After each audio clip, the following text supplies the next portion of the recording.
So this afternoon, as I said this morning, we're discussing the Cascadia region. The Cascadia region is a kind of a cross-border maritime region which has 500 islands and has the Cascade Mountain, obviously, which is a huge water reservoir, but it flows on the Canadian side, and so it's a really interesting region. And its geography is also interesting because it creates a corridor between the sea and the mountain, right? So the cities of Vancouver and Seattle are basically inside that corridor, just I could almost say caricaturally a few kilometers away. It's actually almost 200, but it's because they are large urban regions that connect with each other, and the border is quite busy.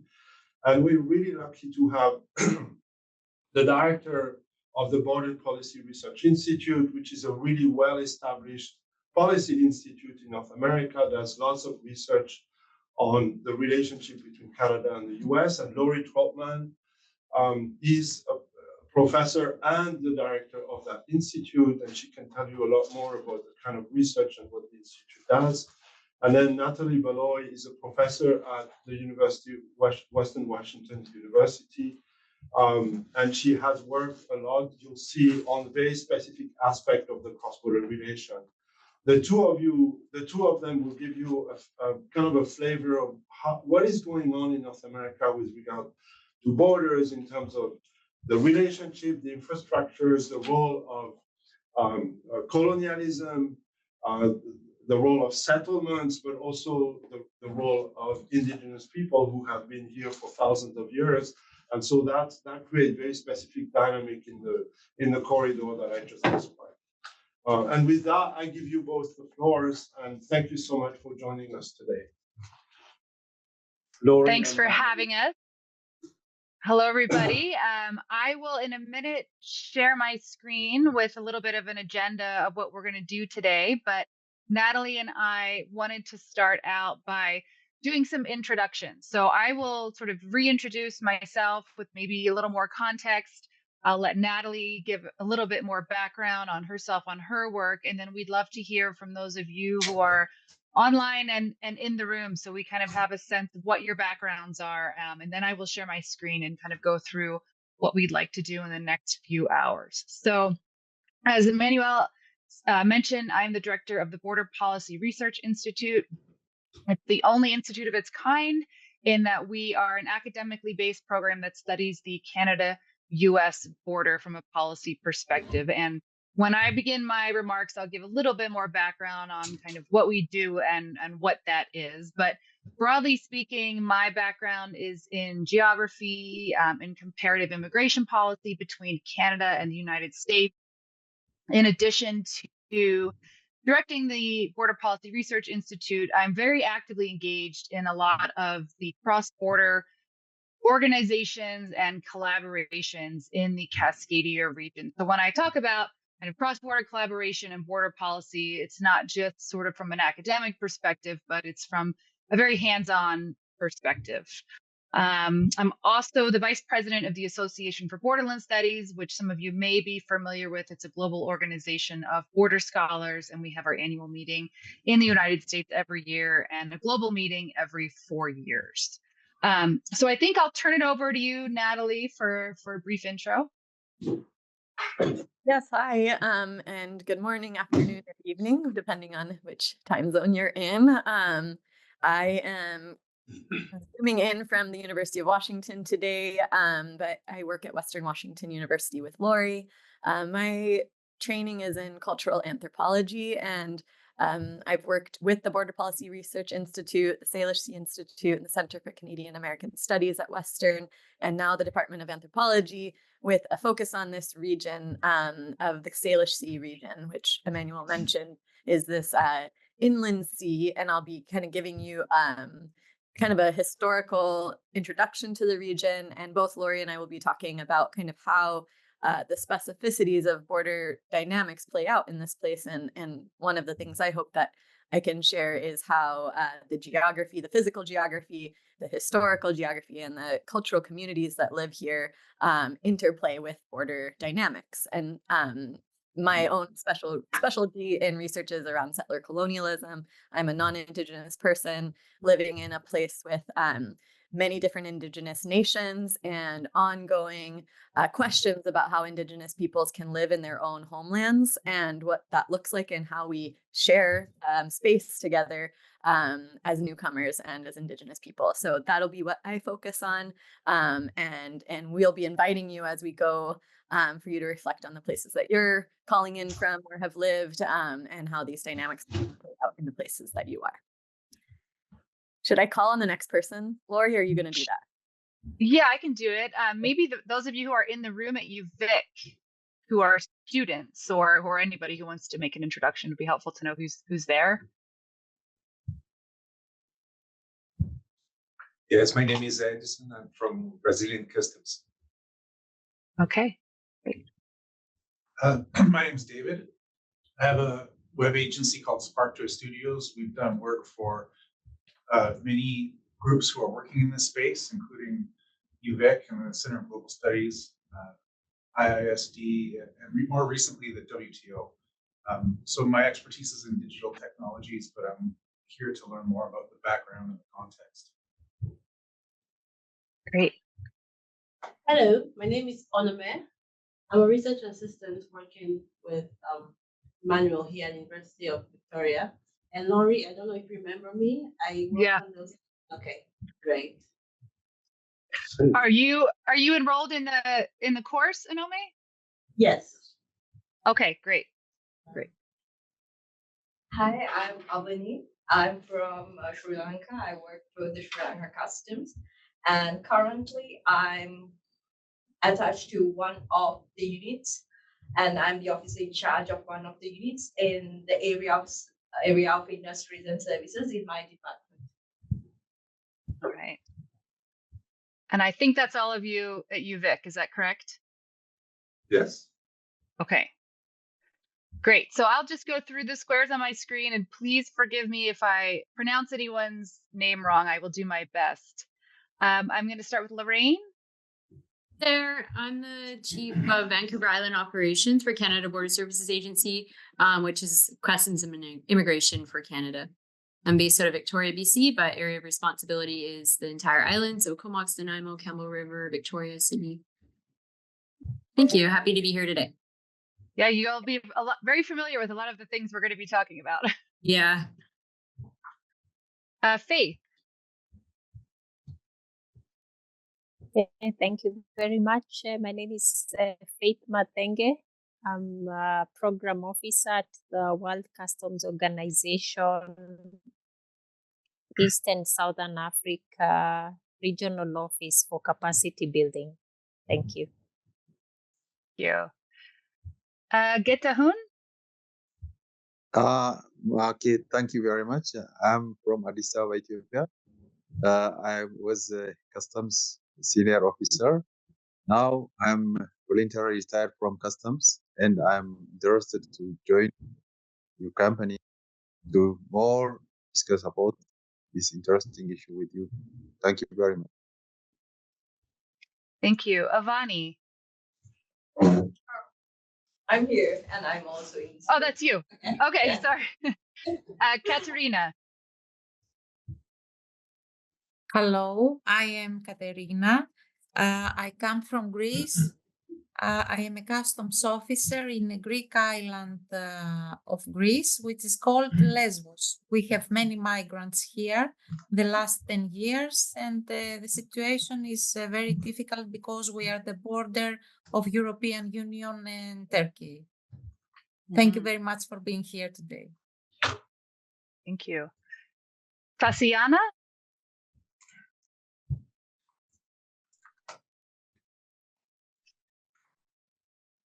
Greetings. Thank you so much. My name is Tasiana Siavundu. I'm from Zimbabwe, Africa. I'm a talent and organizational development officer with the Zimbabwe Revenue Authority. I'm glad to be here, but I'm also a researcher in my individual capacity, and I have interests in border management and all to do with that. Thank you so much. Thank you. Jafet.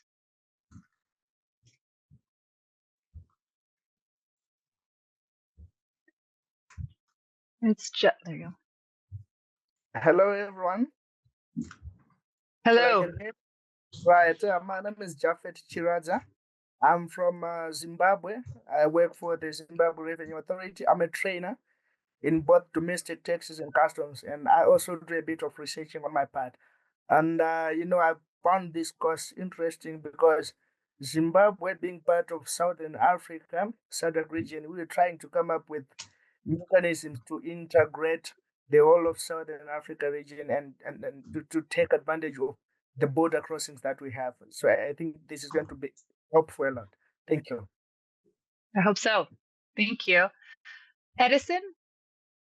It's me, Ari, here. Oh, okay. Sorry. I can't keep track of who's where. I'm not very good at that. Then Claire. I think it's the last one. Yes. Hello. I'm Claire. I'm from France, but I'm working in Dominican Republic. I'm working in the foreign ministry in the mixed commission with Haiti and Dominican Republic. And I'm working in the aspect of the cross border. Yes. And I'm very happy to be here with us. Thank you. Thank you. So there's one more person on my screen that's just a number. So if I've missed anyone, please let me know. Hi, everyone. Hello. My name is Mora Obogi. I'm from Kenya Revenue Authority. I am a customs officer. Yes. Great. Well, thank you, everybody. Thank you for being here. I know it's quite late for some of you. So I'm going to get started and I'm going to share my screen. Everybody see that? Yes, very well. Okay, great. So I just have you on two different screens. So apologies, I'm going to be sort of looking at the other way. So we did our introductions and we did our introductions for the Institute participants. So I'm going to start with giving just sort of an overview of the day. And we have some guiding questions, just a little bit of ideas to be thinking about as Natalie and I go through our presentations. Part one then will be the lecture that I will give on policy, place, and governance. We'll be focusing on cross-border collaboration, on some sort of port of entry connections in the Cascadia region. And also we'll start as well with a broader overview of Canada-US border policy. Then we'll take a short break. And we will come back and Natalie will talk more about environmental transboundary management and indigenous governance through the lens of some case studies of some of these complex cross-border challenges in our region. And then we have some discussion questions. We're hoping people can sort of either form in groups and breakout sessions or think about these discussion questions on their own if they'd like, and then we'll come back together and sort of walk through those. So make sure I'm all good. Okay, so some of the themes for today, again, just ideas to keep in the back of your mind, maybe jot down some notes if that's of interest to you as we go through our presentations. How do decision makers balance economic, environmental, community, and cultural considerations in what is, I think, almost always a complex cross-border context and scenarios? What kinds of cross-border communication and collaboration are best suited to anticipate and respond to emergent projects and crises? We'll be thinking about all sort of very different contexts. So cross-border projects might be transportation expansion or port of entry expansion. Crises might be transboundary environmental crises. Natalie will talk a little bit about some flooding events we had in our region where the river originates on one side, but the floodwaters accumulate on the other side of the border. And how do we manage that kind of crisis together? And then also, how do politics, relationships, and policies affect how such projects and crises are managed? So with that, I will begin with my portion of the presentation. Emmanuel, can I just ask you guys to mute yourselves in there, because there's a little bit of side noise coming from there, from the room.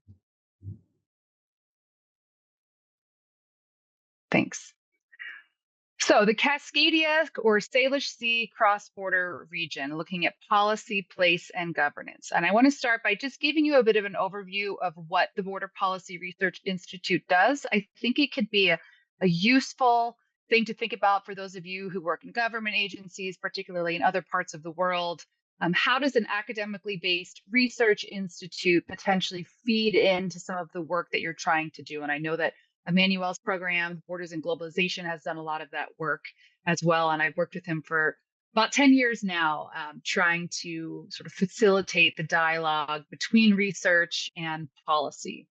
But here at the Border Policy Research Institute, of course, we do a lot of research. There's some images on the screen. That car lineup is a project that we do every 5 years or so, where we actually take students from the university up to the port of entry, to the 4 or 5 border crossings between Western Washington and Western British Columbia. So sort of the far west coast of the Canadian-US border, and the mainland portion of it. And those students ask people where they're from, where they're going, why they're crossing. It gives us an idea of why people are using the border, how frequently they cross.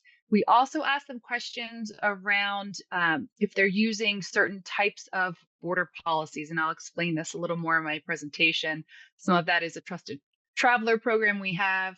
We have a wait time system here in this region where you can approach a port of entry and you can compare the wait times for different border crossings, but we don't really know how often people use those or if they trust that information. So that's one question we can ask people when they stop at the border is, do you use this system? If so, or if not, why don't you use it? Get a real sort of qualitative understanding of cross-border behavior. And I often point out that there's really no other way to get this information without specifically asking travelers. And that's been really valuable for an array of stakeholders in our region, whether that's the tourism agencies or even the federal agencies like Customs and Border Protection or Canada Border Services Agency, to get a better sense and understanding of who their cross-border travel is and what types of policies they may respond to the best. We also collaborate a lot. There's some images up here of both federal government entities. There's a picture at the University of Victoria collaborating with different universities in the region to really make sure that we are engaging with multiple stakeholders that are affected by the border and really understanding multiple perspectives. And then finally, I have outreach on here. There's a couple images of some media. We work a lot with kind of cross-border media outlets. I think of the media as a very important pathway between research and informing the public. So we have a pretty strong role in that as well. What some of our outreach also looks like is, of course, publications of our research. We do policy briefs. We don't tend to put out long, necessarily sort of academic journal style types of research. We like this policy brief model, which is really aimed at policymakers, policy professionals. These tend to be 2 to 4 pages that are very concise and as objective as we can be in trying to present different aspects of usually the Canada-US border and usually that border in our region, the Cascadia region. So these are just a couple examples of some border briefs we've done over the year. We tend to do 3 of them a year, and you can see the topics vary quite a bit. Some years ago, we did a project comparing Canadian and US efforts to combat human trafficking. A very interesting outcome of that was understanding how the different countries define terms differently, and also how the state and the province on either side of the border define some human trafficking terms differently, and that makes it a little bit challenging and hard to actually collaborate on combating trafficking. We also looked at the legalization of cannabis in Canada, which occurred some years ago. There was a lot of concern that people might be taking cannabis across the border once it was legalized in Canada. So we wanted to understand what the impacts of legalization of cannabis might be. And then, of course, during the pandemic, we did a lot of research and a lot of policy briefs on trying to understand the COVID-19 pandemic border restrictions, which were in place for about a year and a half between Canada and the US. And those varied considerably between our air border and our land border. And that made it quite complicated for people traveling between the two countries. And then the other picture up here is another project that we do that's more binational in scope called the Border Barometer. We get together with researchers along the Canada-US border, and we sort of look at the regional variation between border regions in Canada and the US. Again, the different reasons people are crossing the border, and sometimes also assess kind of the state of port of entry operations. What are the wait times like? What are the processing times like? What are the cross-border volumes like? And how is that changing over the years? So a lot of different types of research and outreach. We also work with the University of Victoria on a cross-border visiting fellows program where we bring scholars and policy professionals as well from all over the world to come to our region and work for about 3 or 4 weeks kind of in residence with both the University of Victoria in Canada and Western Washington University in the US. So with that, I'm going to start with a bit of an overview on Canada-US border policy. Lorraine, you may have other things that you chime in maybe at the end of this, given that you work for Canada Border Services Agency, but I wanted to give you all sort of a broad overview of the uniqueness of not just the Canada-US border, but also how we manage that border through some very collaborative and integrative policies. So the Canada-US border is oftentimes referred to not just as the longest land border in the world, but the longest kind of quote unquote undefended land border in the world at 8,800 kilometers. And I have 2 images up here from 2 very different places of the Canada-US border, one being very remote wilderness, but you can still see the border line there, that kind of deforested space through the woods.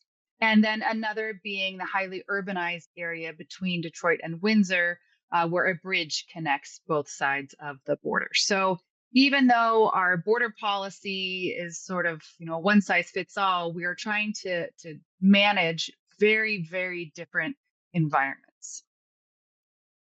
And there's no sort of set classification of what regions exist along the Canada-US border. This is just a shot from our border barometer where we tried to kind of clump different regions that are characterized by different goods moving through them, by different volumes of people, and just by different ways that they're connected. But you can see along the Canada-US border, there is sort of distinct regions that emerge.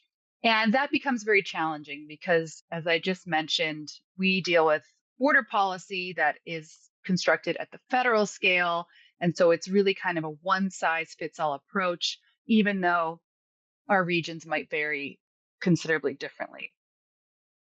And as a result, sometimes we have policies that are tailored to one area of the border that are applied to another, and they don't always function so well. And I can give an example of that later in the realm of trade facilitation and customs. So I think in the Canada-US border, given that our border is so long and we have so many different border regions that function quite differently, there's a constant challenge between kind of this uniqueness of place and the national policy scale. This is another example of the regional variation of our cross-border environment. This map shows the top 3 regions, both by trade and by travel.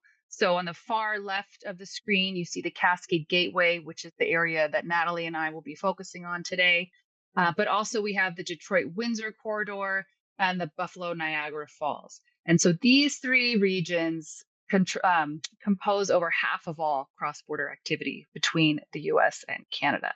But if you look at the graph, you can see that they function quite differently. So 27% of all trucks that come to the US from Canada go through that Detroit-Windsor corridor. Here in the Cascade Gateway, that dark blue line, we only get about 10% of the trucks coming into the US from Canada. So much less of a kind of trade-heavy region. However, if you look at personal vehicle traffic, 19% of personal vehicle traffic comes through the Cascade Gateway, with only 15% coming into Detroit-Windsor, and then Buffalo-Niagara Falls is kind of in between. And then again, trade sort of reflects the truck travel. The vast majority of trade between Canada and the US does move via truck.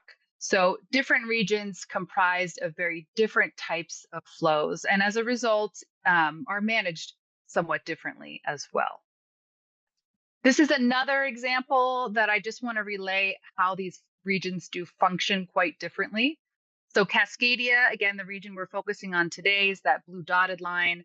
Buffalo Niagara Falls is the orange one, and Detroit is purple. And this graph just shows the number of trips from Canada into the US across the land border. And there's sort of three specific time periods on here. If we look around 2000, 2001, that's when the 9/11 terrorist attacks happened. And you can see that more or less the volumes at all three regions of people crossing into the US across the land border dropped. However, they didn't drop as much in the Cascadia region as they did in some of the other places. Something else to note, during around 2013, 2014, there was a very strong Canadian dollar. So you can see the blue dotted line, actually we had a large increase of cross-border travel in Cascadia during that time, but kind of less so in Detroit, that purple line. So this tells us a little bit about why people are crossing the border in the Cascadia region versus the Detroit region. And that's that a lot of people in Cascadia are crossing for shopping. There's a lot of discretionary economic activity driving cross-border travel in Cascadia. Whereas in the Detroit region, there's actually more people crossing for work. So they're not quite as sensitive to that change in the exchange rate. And that's really important from a border management perspective, because if we understand what's driving people to cross, we can understand how to manage that better, right? And then, of course, in 2020 and 2021, when the COVID-19 pandemic border restrictions were put into place, all of these regions, for the first time probably ever, responded in the same way. And that's that cross-border travel was reduced dramatically, over 90% in all of these places. And coming out of the pandemic border restrictions, we can see all three regions are also sort of rebounding in their cross-border travel, but not necessarily at the same rate. And that's also an important thing from a border management perspective. We are going into the summer season in North America. That's usually the busiest travel time in Cascadia. And many of us are waiting and watching to see, are the pre-pandemic sort of travel volumes that we used to see, are they going to finally start to come back? And they're slowly coming back here, but not quite as quickly as a place like Buffalo Niagara Falls, for example. So again, just sort of understanding why people are crossing, what those regional variations are, can help us to better manage our cross-border flows, better anticipate what we might expect in terms of cross-border volumes should we see, for example, another global pandemic or another shift in the exchange rate and the value of the Canadian dollar. Another really important aspect of the Canada-US border is we tend to think about it as a boundary line. This is, of course, the map that shows this very specific boundary line that serves as the border between the two countries, but it's actually managed more as a perimeter. So I'm going to give you a few examples that aren't wholly unique to the Canada-US border management experience, but are pretty important highlights of how we approach border management from a very integrative way in Canada and the US. So some of you may be familiar, those of you who are North Americans certainly will be, of the North American Aerospace Defense Command, something called NORAD. And this is sort of the origins of the joint management approach between Canada and US on our border. And this is not necessarily the land border, this is the air border. But this was a program that came about really in advance of the Cold War, but kind of, leading up to this fear around Russia actually sending an intercontinental ballistic missile to the United States. And if you think about the geography between Russia and the United States, if there was a missile that was to fly between the two countries, it would actually enter Canadian airspace before it would enter US airspace.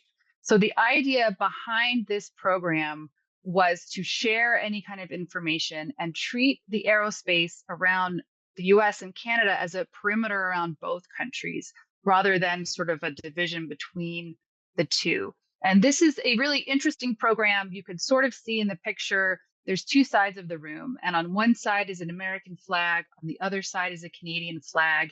And you have Canadian officers and US officers in the same room sharing the same intelligence information. So NORAD was sort of at least one of the starting points of this joint intelligence sharing information between Canada and the US through a lens that wasn't necessarily about the border between the two countries, but the perimeter around them.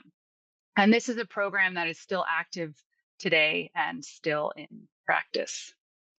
Another really important sort of precursor that set the stage for this perimeter approach around North America is preclearance. And some of you, of course, those of you from North America will be familiar with preclearance. It has been in place in the air mode since 1952. It started between the US and Canada, with the idea being that if you're in a Canadian airport and you're coming to the US, you would actually clear customs and immigration on Canadian soil in that Canadian airport before you even get on the plane and fly to the United States. And this image here is from Vancouver Airport, where you can see there's a sign that says "Welcome to the US," but this is actually in the airport in Canada. So you are encountering US customs and immigration officers in the Canadian airport. This, again, has roots between the US and Canada, but it has since been expanded globally. And this is just a map here that shows the airports around the world that have preclearance. I believe it's still 15 locations in 6 countries, but the majority of those are in Canada. So one more slide, or a couple more slides, about the broader Canada-US border policy relationship before I delve into sort of the Cascadia case study. But this long history of the perimeter approach between the US and Canada, of information sharing, of kind of looking at the border less as a line on the map and more as an a-territorial relationship between the countries, was really expanded in the years after the September 11th terrorist attacks with something called the Beyond the Border Accord. And I'll just read the quote on the screen. This is directly from the agreement that said, "We intend to pursue a perimeter approach to security, working together within, at, and away from the borders of our two countries to enhance our security and accelerate the legitimate flow of people, goods, and services between our two countries." So the perimeter approach has a lot of benefits. One of those is the security benefit of that the US government knows who's coming before they even board the plane. Another one is a benefit from the efficiency standpoint of travel. So if, for example, I'm getting on a plane in Canada and I clear US customs and immigration, I can land at a domestic airport in the United States. I can land in an airport that doesn't have customs facilities at all. And the real benefit to the traveler is I don't have to wait in line once I arrive in the US. I'm just landing and getting my bags and leaving. So a lot of benefits to that approach. And it's an approach that continues to inform Canada-US border policy today. So a few more examples of that sort of a-territorial information sharing approach to border security. One is trusted travelers and traders. So in the passenger mode, we have the Nexus program just between Canada and the US. That is a program where, for example, myself would apply. I apply to both governments. When I get to interview, that's a sort of enhanced security screening. I actually do an interview with both officers from both countries. So there's a Canada Border Services agency officer and a US Customs and Border Protection officer sitting side by side in the room, security screening me when I apply for this program. And once you are enrolled in this program, you have access to a dedicated lane at the land border that is an expedited lane that has reduced screening protocol. So a huge benefit to travelers. Again, there's a lot more predictability there. I more or less know how long it's going to take me to cross the border. And as you'll see in my presentation later, sometimes our wait times here in this region can get into the hours and hours. So knowing that you will not have to wait at that border is a huge benefit to cross-border travel.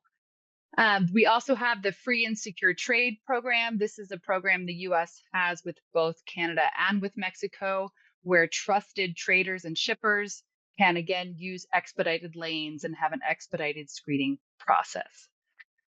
We have something here in this region that, or actually it's across the Canada-US border, but it was developed here in the Cascadia region called the Enhanced Driver's License.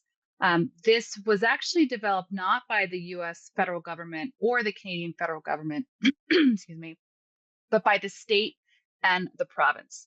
And I'll talk a little bit more about this later, but essentially this was an effort to allow people to cross the border who might not have a passport. And again, it was very much a collaborative sort of intelligence sharing program between Canada and the US that facilitates cross-border travel. There's also something called the Shipwriter program, which I think is quite unique. It involves the US Coast Guard and the Royal Canadian Mounted Police. There's a picture here of an officer from each of these organizations, and they actually will be on a boat together enforcing either Canadian or American law, depending on what side of the border they're on. But again, it's very integrated and very collaborated. And then the final image here, this shows the Peace Arch. This is a very iconic feature of the Cascadia region. It's located right at the border crossing. You can see a train crossing the border. And this is something that's sort of come out of that Beyond the Border Accord that's expanding pre-clearance beyond just air travel between the US and Canada, but also to our rail mode and to our land mode and to our marine mode. And part of the reason I wanted to show you these 4 specific border policies that aren't just examples of joint border management and intelligence sharing, they're also 4 programs that actually came out of the Cascadia region. So they were thought of in this region, they were piloted in this region, they were developed here, and then they became policy across the Canada-US border. So as I talk a little more about this region, about the organizations and the initiatives that engage in cross-border collaboration, I'd encourage you to think back to these specific policies as sort of policy solutions that came out of more of a regional challenges. Even though we think of Canada-US border policy as sort of this top-down federal scale approach, we actually can drive some solutions and some improvements from the ground up. And I think that's a really important message that I'd like to share around border policy, is the importance of place and the importance of stakeholder engagement in relation to challenges that occur because we're separated by an international border. So now I'm going to talk a little bit about this Cascadia cross-border region. I'll show you a few maps to orient you, but Natalie will show you much better maps and much more detail. But just to give you a kind of an overall sense of what area of the world we're talking about. This is not the far westernmost portion of the Canada-US border that goes all the way up into Alaska and northern British Columbia, Yukon area, but the region between the mainland of the United States and Canada. So there's different ways to think about this. I refer to it as Cascadia, which is sort of that slice of land between the Cascadia Mountains and the Pacific Ocean or the Salish Sea. And Natalie refers to it more as the Salish Sea, which is the shared waters between the two countries. This region here, this is sort of zooming in even farther to this map. This shows you we actually have 5 land border crossings between British Columbia and Western Washington. The numbers on these maps are the volume of people traveling just between British Columbia, which is the province there, and the state of Washington. So you can see that large bubble, about 8 million people typically, this is pre-pandemic, will cross from BC into Washington just through 2 border crossings there. And then we have some smaller ones along the eastern portion of that border. We also have a train that travels from Vancouver all the way down to Portland, Oregon.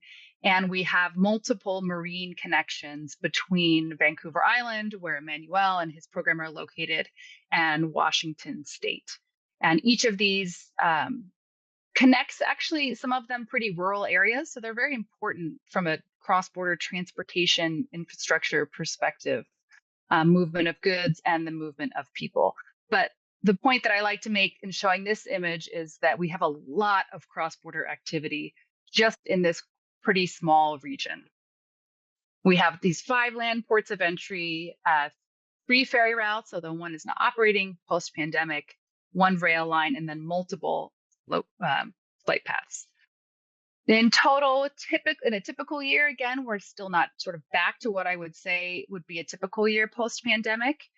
We see about 12 million trips just into Washington State from British Columbia a year, and about $18 billion in trade moves via just those land border crossings. So again, a very active cross-border region, lots of multimodal things going on, and a lot of different types of transportation infrastructure connecting not just the mainland of British Columbia with Washington State, but also the island, Vancouver Island with Washington State, and then a lot of the islands in between. So just to give you a sense of why people cross this border region, this is data from the project that I showed you. There's a student stopping people as they were crossing and asking why they're moving back and forth. We do this project, again, kind of every 5 years. We couldn't do it during the pandemic. So next summer, we will be sending students up to the border again to be stopping people as they cross and refreshing this data, because as you can see, this is from 2018, so it's a bit dated. But there's very different reasons why Canadians cross the border here and why Americans cross the border here. Shopping, you can see 24% of respondents that were Canadian said their primary purpose of crossing the border was to go shopping. Very few Americans are crossing the border to go shopping. And that's because on the whole, goods tend to be a little bit less expensive in the United States. And there is just sort of a broader diversity of options in the US, having such a huge consumer base than when compared to Canada. However, when we look at recreation and vacation, we see that the vast majority of Americans who are crossing the border are doing so for those purposes, and for family as well. And then we have a couple funny data points in here. Gas and mail collectively are almost 30% of Canadians saying that's their primary trip purpose. We have much lower gas prices in the US, so that drives a lot of cross-border travel into the US from Canada. And we also have less expensive shipping rates and, again, sort of more consumer variety. So what we see because of that is a lot of Canadians will have, we call them post office boxes, or places where they can order things online to a US address and pick that up and bring it back to Canada and not pay international shipping. So why does any of this matter? It matters because it drives cross-border economies. And as a result, we have borderland communities in Washington State that are very dependent on those Canadians coming and picking up their mail, coming and filling up on gas. coming and going shopping, a very large percentage of economic dependence on those Canadian travelers. And that really mattered during COVID, when people could no longer engage in that discretionary travel. Those borderland communities really were impacted by those border restrictions. And because we had this data and because we had this research, we kind of knew we might see that when the border was restricted. We also have a lot of other cross-border linkages that are the result of these different types of trip purposes. We have very integrated supply chains between British Columbia and Washington State. This is an image that shows you some of the trade that happens in mineral fuels. Washington State actually imports unrefined oil and natural gas from Canada. We have these oil refineries here in Washington State. And then we actually send a lot of that back by boat to Vancouver International Airport. And then we also have a lot of cross-border supply chain relationships in our aerospace industry. There's a picture here of a float plane. This region built the world's first electric seaplane, and it was a collaboration between a company in British Columbia and a company in Washington State. So I bring that up because while there's a lot of goods moving back and forth, a lot of imports and exports, we also really are integrated in how that trade moves back and forth. And that has a really important impact, not just on sort of specific custom processing, but how the region is able to collaborate in certain industries and drive a lot of talent here too. We certainly see that in the tech sector. Many of you will be familiar, even outside of North America, with Microsoft and Amazon, some of these large tech giants who are located here in Seattle, but also have sort of satellite offices or have expanded their operations into Vancouver. So we have these two cities that have a large tech sector that share a lot more labor as they become more and more integrated. And of course, that matters for cross-border mobility because these are workers that want to move across the border back and forth. And then I sort of mentioned how we have this borderland economy that's really driven by Canadians crossing the border, whether that's tourism and shopping that actually shapes how some of these communities' economies are functioning. Some of that is U.S. air travel access. In the town where Natalie and I live, we have a pretty small airport, and about 60% of the people moving through that airport are Canadians. And as a result, the airport itself tends to cater to destinations that Canadians like to go to, particularly in the winter, places like Palm Springs or Arizona or Las Vegas, warm, dry locations that a small airport such as we would have based on our population would probably not have those connections if it wasn't for that Canadian cross-border influence. And certainly real estate as well, a number of Canadian homeowners in the community. And maybe almost most importantly, from the perspective of making sure our borders work well, is that we have a lot of families, a lot of friends, and a lot of dual citizens who live in this overall Salish Sea, Cascadia region. And again, that really mattered during the COVID border restrictions because people had really built up their lives around the assumption that if you had the right documents, if you had the right citizenship, you would be able to move back and forth pretty freely across that border. If you were enrolled in that trusted traveler program, the Nexus program, as I mentioned, the border was barely an impediment to cross-border travel.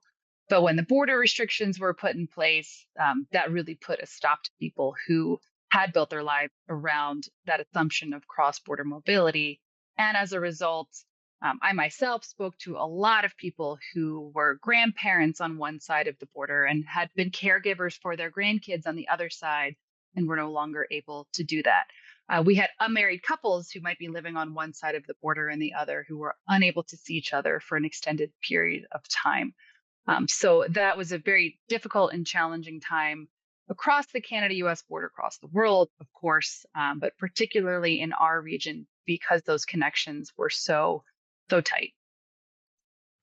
I also wanted to talk just briefly about sort of sports and culture and cross-border travel. And I want to give you an example of how having pretty sort of integrated cross-border region can be a challenge for border management. So this is images of two different baseball teams.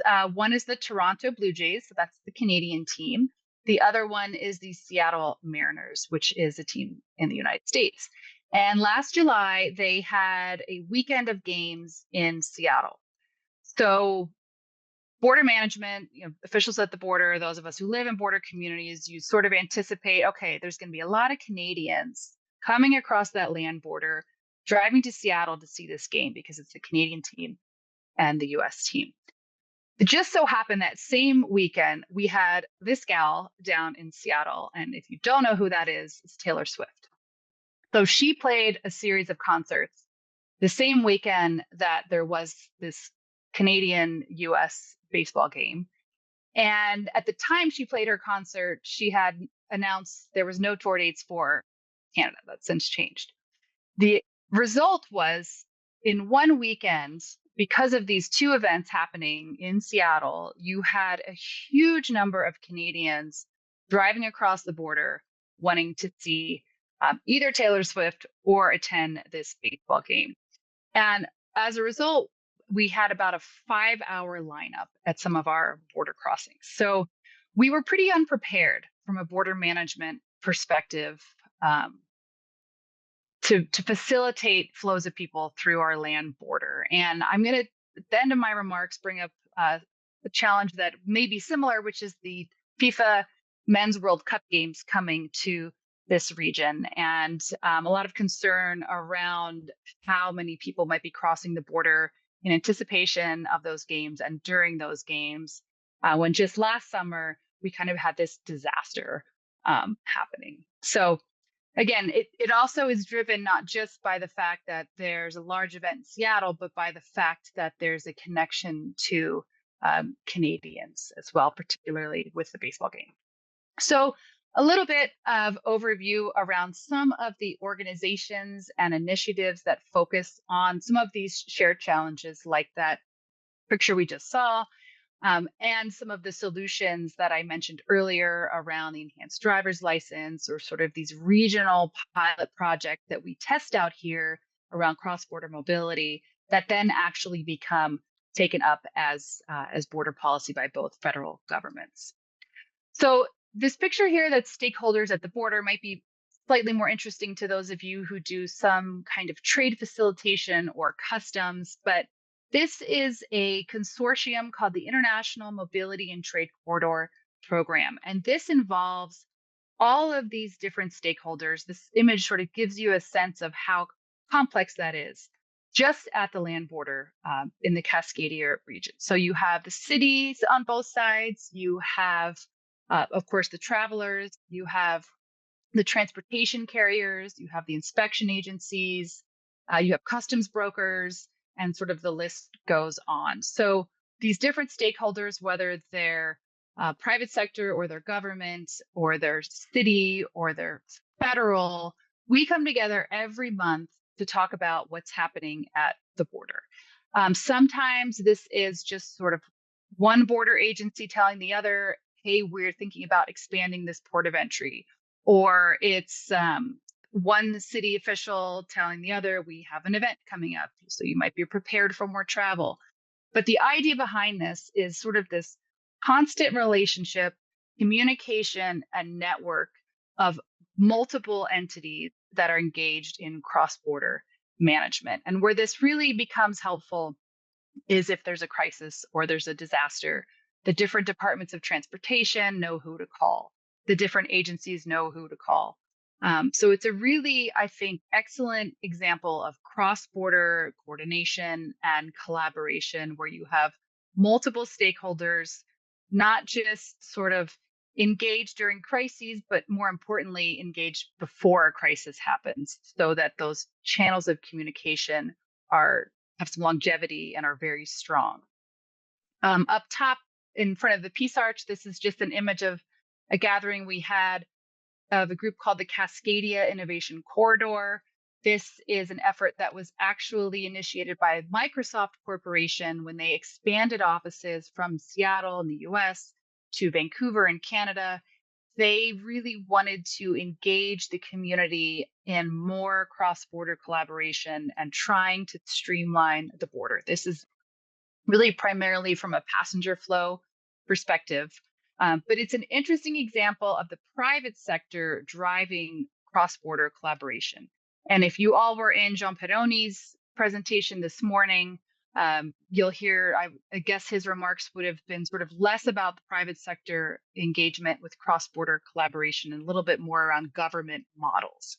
Here in Cascadia, I think we really mix it up, and we have some models of cross-border collaboration that don't necessarily exist in other places. And I'll give one more slide on this Cascadia Innovation Corridor initiative. But here in this image is everybody from the US and Canadian consul generals in our region to the vice president of Microsoft, all coming together and trying to not just facilitate cross-border travel, but trying to really sort of connect the region in a more integrated way. And then down below is the Pacific Northwest Economic Region. I think you will hear from the director of that tomorrow, Matt Morrison. This is also a pretty innovative approach to cross-border collaboration, even though it's been around for decades, in that it brings together the states and the provinces and their elected leadership with the private sector to try to come together on shared challenges. So that might be wildfire, that might be border policy, that might be something like energy development, and trying to not just understand what you might learn from people in another jurisdiction, but also see if there are ways to work together and sort of drive solutions based on those shared challenges. So just to highlight this one collaboration, which, you know, it's not just about sort of people getting together and knowing each other. It really can drive border policy and can really make things work more efficiently. So this project is trying to pull together North America's first cross-border high-speed rail network. This would be something that would connect the city of Vancouver all the way down to the city of Portland, perhaps farther south. And you can imagine the complexities in just governance and permitting and regulations in trying to do something this innovative. North America is not very good at high-speed rail, and to do it across a border. And this initiative also is pulling together models of sustainable agriculture. It's trying to do a lot of different things, but it really is trying to overcome the barrier of the border, because oftentimes we sort of have these blinders on. We think within our own jurisdictions, but if we look across the border and we work together more, both sides can benefit quite a bit. So finally, this is one of my last slides before I wrap it up here and we take a short break, or I'll open up to questions first, is looking at the 2026 FIFA Men's World Cup games coming to North America. So this is a map of where all the games are coming and the number of games coming to each city. And you can see there is nowhere else in North America where the games are straddling an international border, except for Vancouver and Seattle. So we have, I think this is still up to date, 7 games in Vancouver and 6 in Seattle. And the way they have been set up is they're alternating each day. One is in Vancouver, the next day it's in Seattle, and then there's a couple days where their games are happening on the same days in Vancouver and Seattle. But because they're alternating, and because these cities are only a few hours drive away from each other, there's a lot of anticipation that there's going to be a lot of people crossing the border between Vancouver and Seattle during this time. It's being billed, the 2026 FIFA games are being billed as the biggest tournament of all time. I've heard people say that each game is sort of like its own Super Bowl. So if you think back to those baseball games and the Taylor Swift and that long lineup of cars, you can imagine the sort of concern that we have in this region around facilitating cross-border travel during the games. So some of those concerns and potential challenges, if any of you live in places where you've hosted or may host large events, I think there are often going to be similar concerns and challenges. One is visa issuance and travel authorizations. I talked a lot about how the US and Canada work in an integrative, intelligence sharing way on our shared border, but we also have very different border policies because we are two different countries. And those can be very confusing for people moving in both directions. So we have pretty big differences between what's required to enter the US versus what's required to enter Canada. And what makes it even worse is those vary by mode. So the land mode is different from the air mode. We already have seen a lot of border congestion here in this region, very long wait times. We saw that with Taylor Swift and the Blue Jays. But there's a lot of concern that we'll also have unprepared travelers, people who don't know what they actually need to cross the border, particularly if they're coming from outside of North America, or even as Canadians and Americans who haven't typically crossed the border. Probably applies more to Americans than to Canadians. There's also, of course, an anticipation that there will be an increase in illicit activity with particularly large sporting events like this. We usually do see spikes in human trafficking and drug smuggling. So how can we work together in this region where we have such great models of cross-border collaboration and such a long history of actually improving border policy? How can we work together here both to overcome these concerns and potential challenges, but also to drive change beyond the games to make our border work better? So one example of something that was done back in the 2010 Olympics when they were held in Vancouver was that creation of the enhanced driver's license. So I showed you this picture earlier, which is an alternative to a passport that Canadians and Americans can use to cross the border. It's just your driver's license with a sort of an extra layer of security. And I always am inspired by the fact that this was just our governor coming together with the premier of British Columbia and saying, hey, a lot of people are going to want to cross the border during the games and they're not going to have passports. So how can we make this easier? And they were able to drive this really sort of from this region up to the federal scale. And that has since been a program that's been used across the Canada-US border. So I'm working right now with a lot of regional stakeholders, including Customs and Border Protection and Canada Border Services Agency, on trying to figure out, hey, is there some way we can test something out in this region before the World Cup games come here to see if we can streamline and facilitate cross-border travel. So that's it from me on this region. From this perspective, before we take a quick break, I want to see if there's anybody that has any questions, and I will stop sharing my screen now, I think. Okay. Is there anybody that has questions or even comments or clarifications? I know there was a lot of information. I probably spoke faster than I should have, but if there's anything you want to follow up on, please feel free. Question in the room, Laurie. Yeah, I have a story. I grew up near the Sumas-Huntington border, and I was one of those people who would cross all the time for cheap gas and cheese. It was common. Everyone in the community would do that.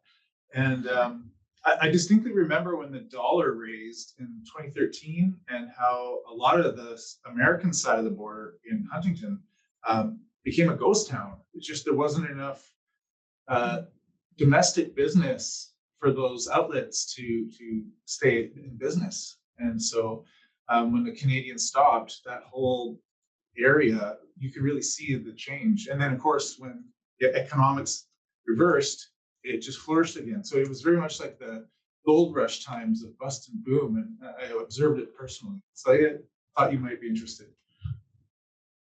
Yeah, thanks. And it reminds me that one reason I like to show that slide is to say that there's certain shocks that impact border regions differently, but there's also some shocks that impact us uniformly. So things like COVID or like the terrorist attacks, there was much more of a similar reaction across the border than something like the exchange rate, where we felt it in a place that has more discretionary travel, where people really are impacted by the value of the dollar. And that really matters from a border management perspective is understanding what's driving people and what might impact kind of those peaks and those troughs. So I'm reading, oh, this is Emmanuel's question.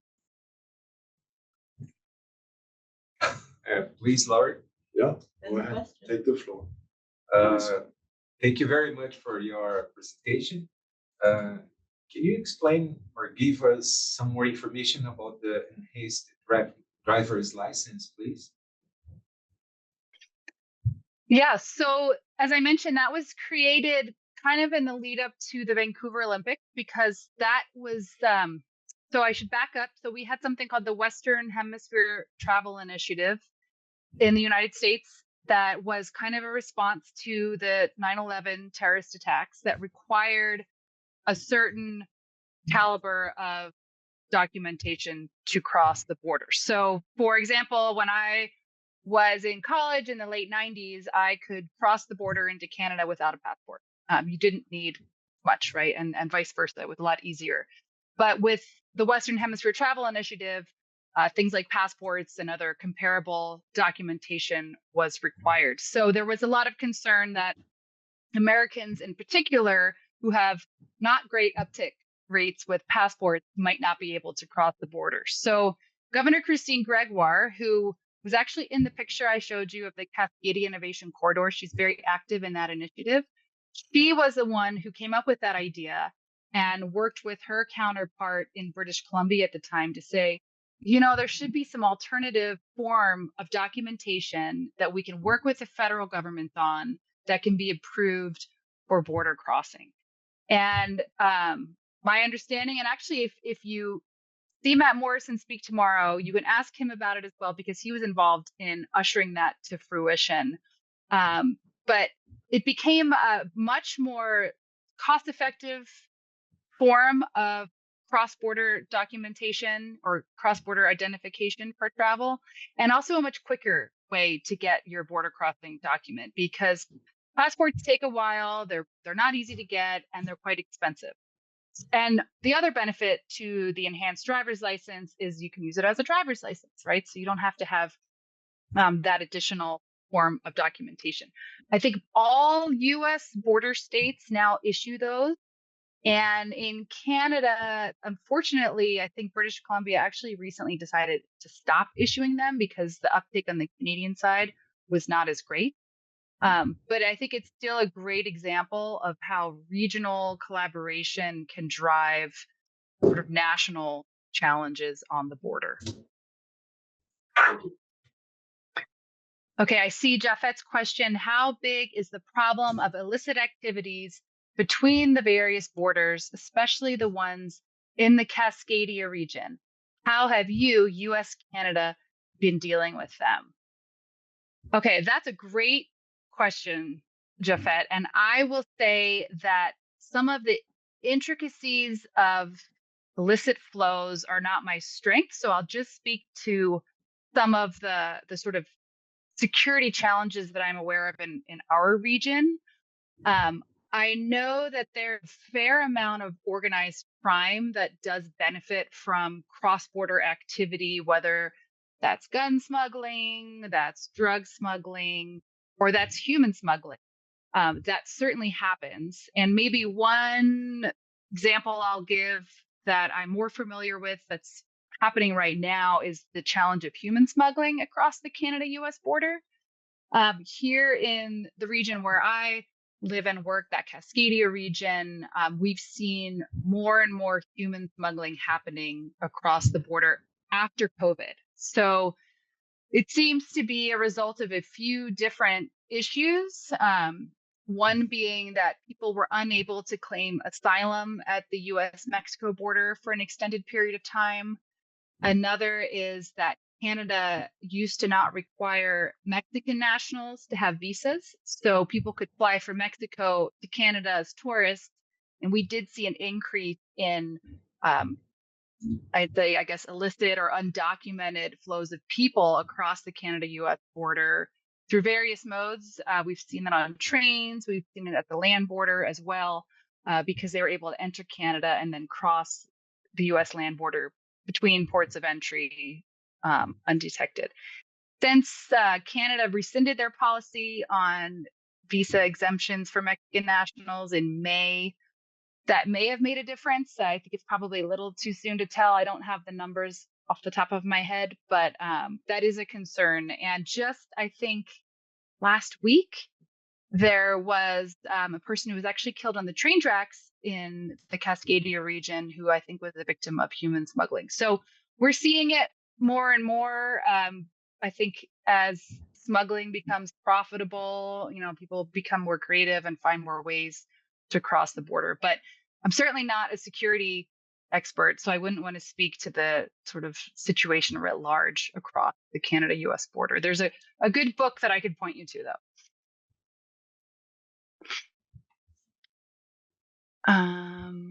Okay, I'm just reading some of these. Are there any one-stop border posts in Canada? I don't know what those are. OSBPs. If Tatiana, you could explain what that is, I might be able to answer the question.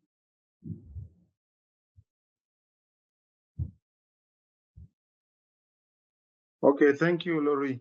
Yeah, one-stop border posts are basically where clearance of even motor traffic and even human traffic is done at either side of the border.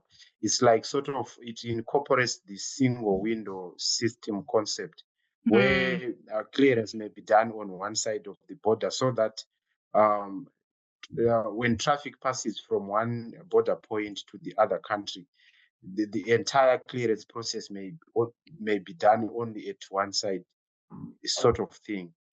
Okay. In Africa, we have a few of that. So literature shows a bit that those are good, but I'm surprised that there are not much has been done in establishing many one-stop border posts. So I just wanted to find out whether they are out there. Thank you.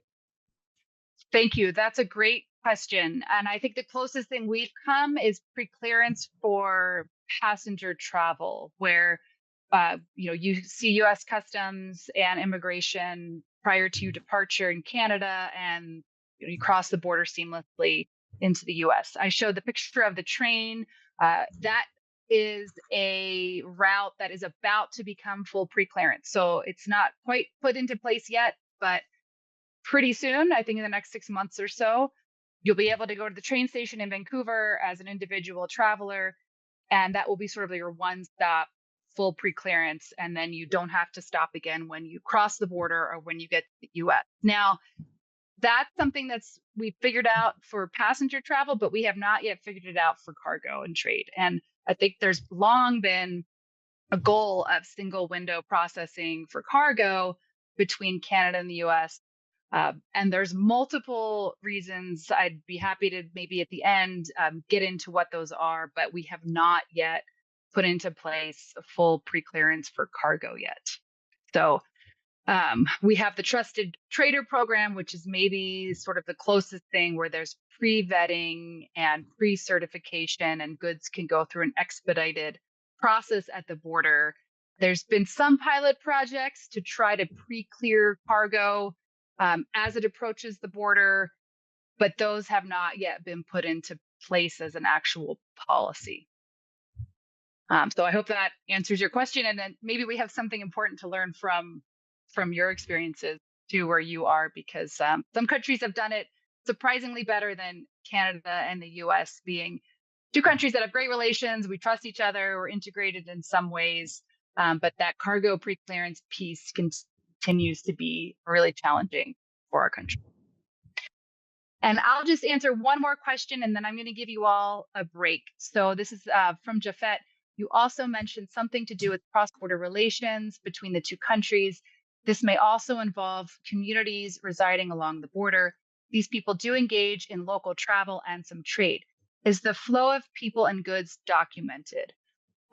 It is documented from the perspective of how many people are crossing, where they're from, which ports of entry they're moving between. And certainly for goods, we have better documentation because we have commodities, we have weight, we have value. What we don't have documented is sort of why people are crossing, unless we go to the border ourselves and we ask those questions, which is why we do that. But we don't have a really good sense of why people are crossing in a sort of quantitative research way. That becomes a little bit more like regional understandings of the movement of people. But I think from a goods perspective, we have a lot more granular data, and it's all publicly available by the US and by Canada, and does allow for some pretty good research questions to be answered from that perspective. Hello, everyone. Thank you so much, Laurie, for just setting the context and showing all of these nuances of this region. As I mentioned at the start, I'm going to kind of pull us back even farther historically to try to give you some additional insight into our region as a way of encouraging all of us to consider the places that we live, the different border regions around the world, their specificities. Just a second, there we go. So as Laurie mentioned, I often talk about this region as the Salish Sea, and that's partly because I'm really focused in scale on the inland sea. Can you all hear me okay? Yeah. Okay, cool. So this photo to me is a great example of some of the features of the Salish Sea. In the foreground, we see English Bay and a vessel, an oil tanker there, and also Stanley Park in Vancouver, the city of Vancouver. And behind the city of Vancouver is what's called Mount Baker, which is on the US side of the border. And so you can really see the connection between these places. And this is kind of a satellite map. We live in Bellingham down in this region, and Vancouver, which I just showed you, is up here. Mount Baker is off to the side, and the border you can actually see from space right here because it's more rural on the one side than the other. It's like like a gigantic suburban region. Yeah. And some urban geographers, basically argue that it's one economic region, right? It makes sense that it would be almost like one, especially when you consider the stats that Laurie has presented earlier. You have 8 million crossings, which, just to put in context, the population of BC is about almost 5 million. Yeah. The lower mainland has maybe 2.5. So it gives you a sense of how intense the crossings are, right? And so there is so much economic activity in the region. It's important to realize this. In terms of trade, I wouldn't argue that it's as co-producing. It's not as in sync as, for instance, the Windsor, Detroit region that has been building cars on a time belt, basically, right, where components cross the border 2 or 3 times and are being built on different sites. And that's a really kind of an industrial model across the border, but we are getting there in certain areas, like not so much producing machines, but in terms of this is why Microsoft, for instance, now owns, I think it's 800,000 square foot, which is like three huge buildings in Vancouver and other corporate. It's because they work together in sync. Laurie really knows this stuff extremely well. So. I always find it interesting to look at this map without the international border on there. You can sort of see it if you're somewhat familiar with the area. Maybe I'll just jump in while Natalie's gone and point out a very interesting situation we have here, which is a tiny little peninsula of land called Point Roberts. And it's this tiny little sliver that was cut off from the US or from Canada and is part of the United States. So I can't sort of show you on the screen, but if you drew the 49th parallel, which is the border between this region, between US and Canada, it actually cuts off Point Roberts. So I don't know if anybody else in the world has a situation like that, but we have this little bit of land that a bunch of Americans live on, but it's connected to Canada and not to the United States. So you can imagine the the challenges that poses from a cross-border management perspective. Yeah, it's a typical case of an enclave. Yeah, I'll show you what the spot that Laurie was showing us, which is right here, Point Roberts. This little bit of land, the border is right here. And so it cuts off across.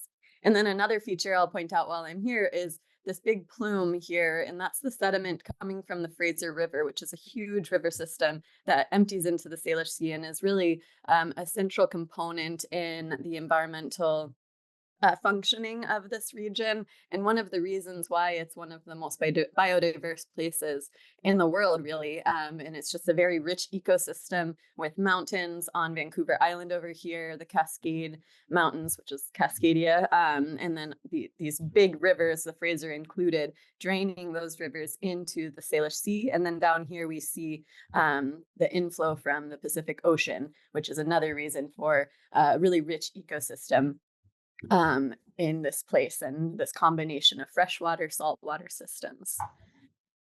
So I was mentioning we live here in Bellingham, and I lived up here in Vancouver just to do a little self-positioning. I lived in Vancouver while doing my dissertation and PhD work. And while I was writing my dissertation, I moved from Vancouver to Orcas Island, which is this island right here. And Orcas Island is part of the San Juan Islands.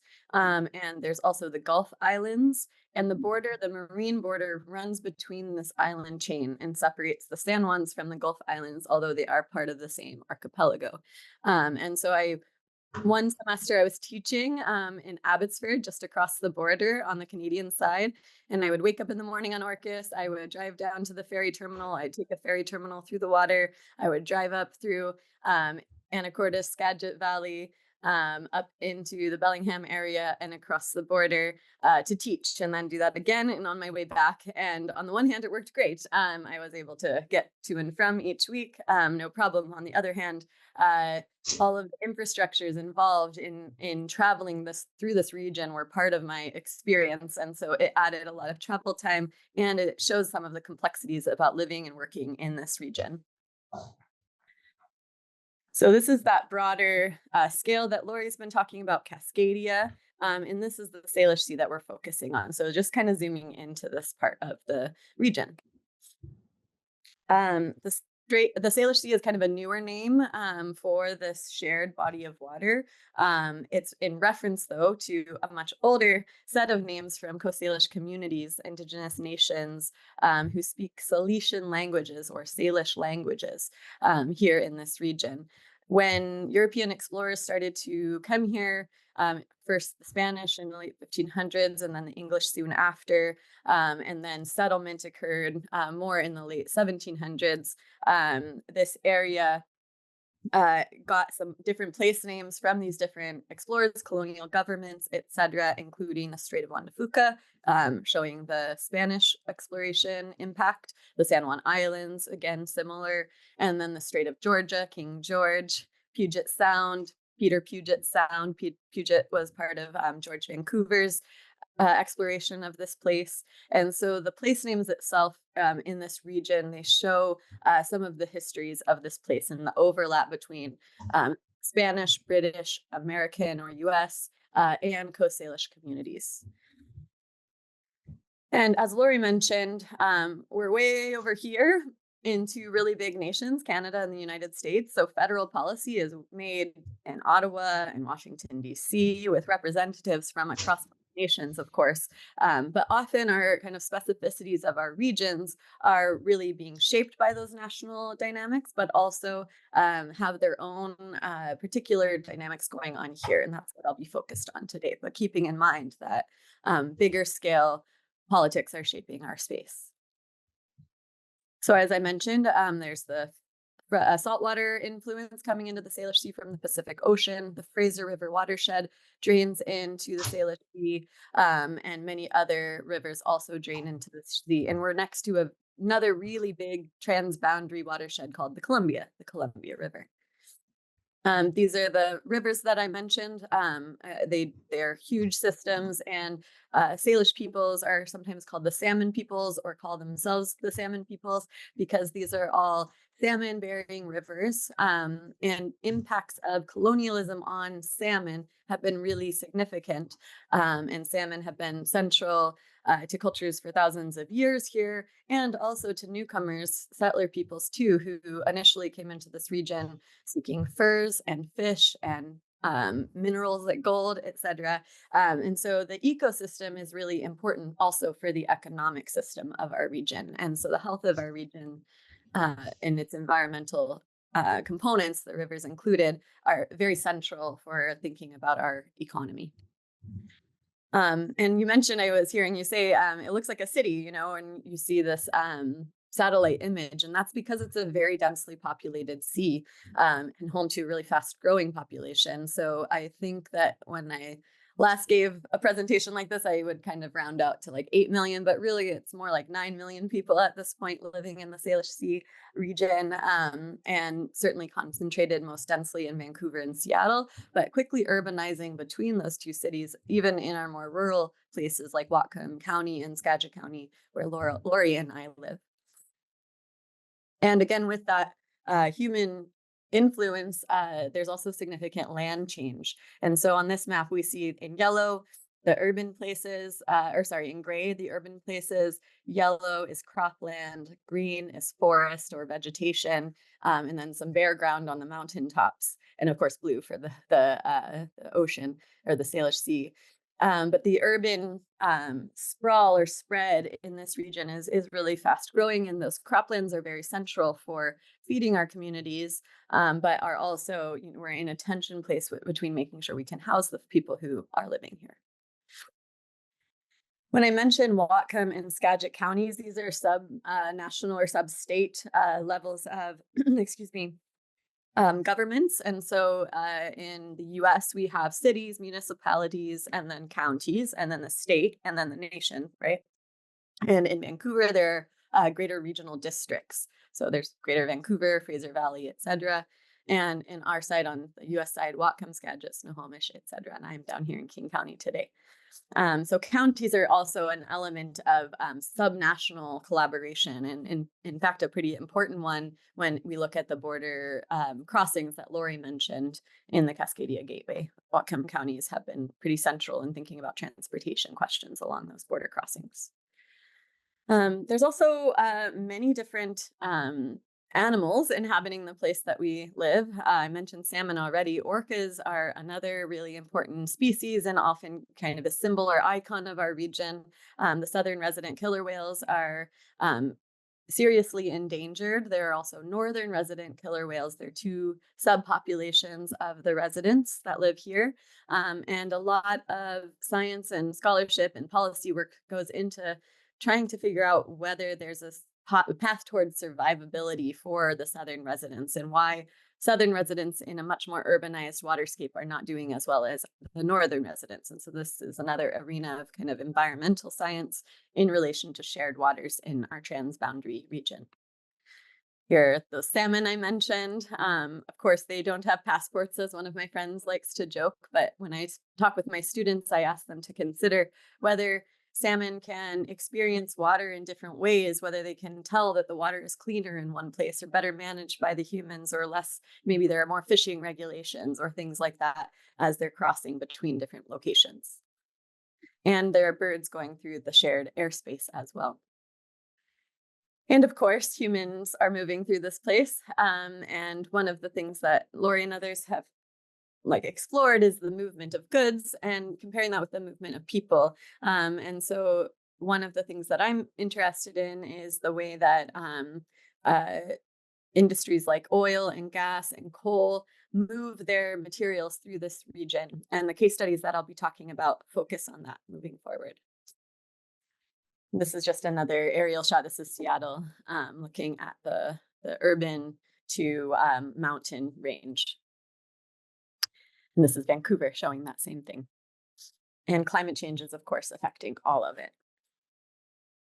I'm going to leave this up for a moment and take a pause myself, but this is showing the different infrastructures of our region for moving different kinds of goods by rail, vessel, and roads aren't even really featured on here. So I'm going to just give it a pause for you to take a look at this.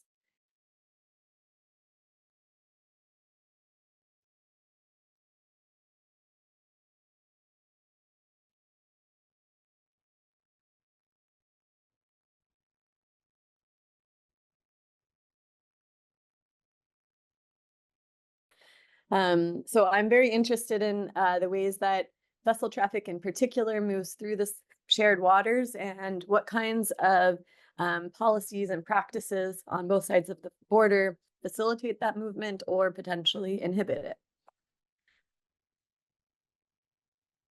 And one of the things that's of a special interest is how Indigenous nations are interacting with this movement. So this is a map of that same region, the Salish Sea, with the many different nations. The different language groups are in red, the different nations are in green, the cities of this region are in black, and you can see a little faint dotted line of the border through the middle.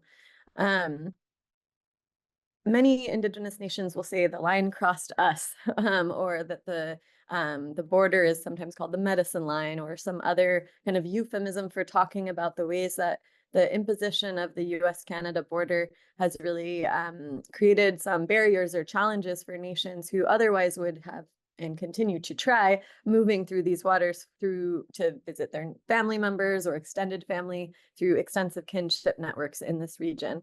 And one of the features of what's called settler colonialism is that non-native people like myself come from elsewhere and stay and kind of impose our lands, our languages, our laws on to another place. But in this case, Indigenous people are still here and are trying to revitalize their own lands and languages. And so one of the ways that they're trying to do that is to have more say in what's happening on their territories. And each nation has its own ties to territories, including different place names, different places that are historically and significant and significant today. And this is an example from the Salish nation.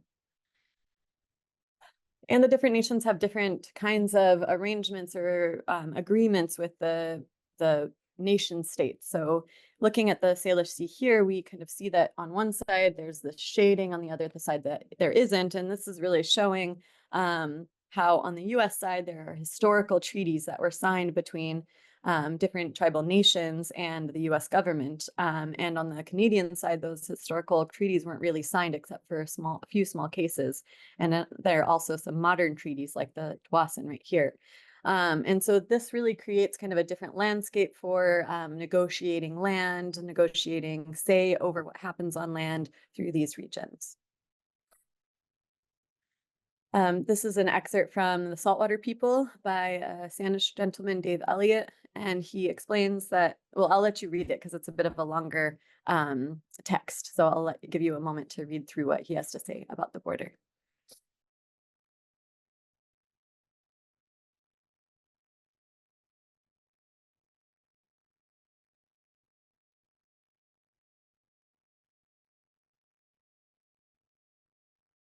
Okay, I hope you've had a moment to read through. I'm afraid that I think I'm going to have to pause, and I'd be happy to record what I was planning to share. I just feel like I'm going to keep pausing to take care of my own needs, and I'm so sorry that I'm not feeling well. Laurie, I'm wondering if you would be willing to support folks to have a conversation. I could offer to record the final portion of my discussion, which offers some interesting case studies related to the issues I was starting to raise. I will pick up on just a few of the themes that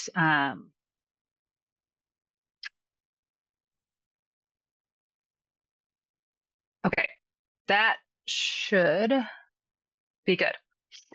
So Natalie's presentation gets into some really interesting stuff around cross-border Indigenous governance and the role of Indigenous communities, particularly related to natural resource expansion and infrastructure expansion.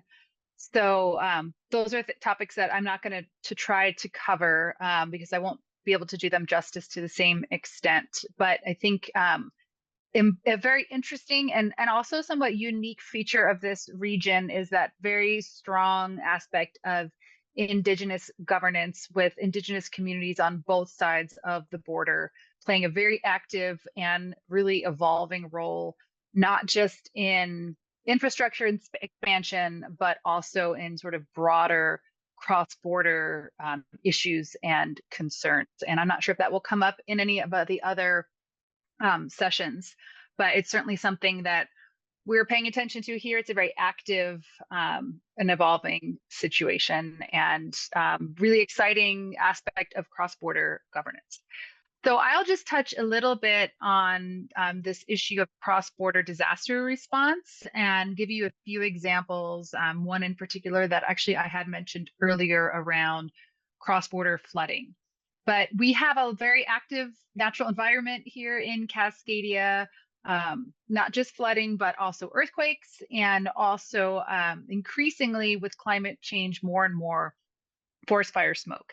And it seems to be in a typical summer, we'll have a forest fire that might be on one side of the border, but of course the smoke is going to blow over to the other side. So these are challenges that affect us no matter which side of the border we're living on, yet we still tend to have sort of this border blindness. So this is just two maps, one on the left that shows you how the Washington state government models what's called the Nooksack Basin, which is a very large river that originates in the US, but floods over the border into Canada. And I'll get into this one in more detail.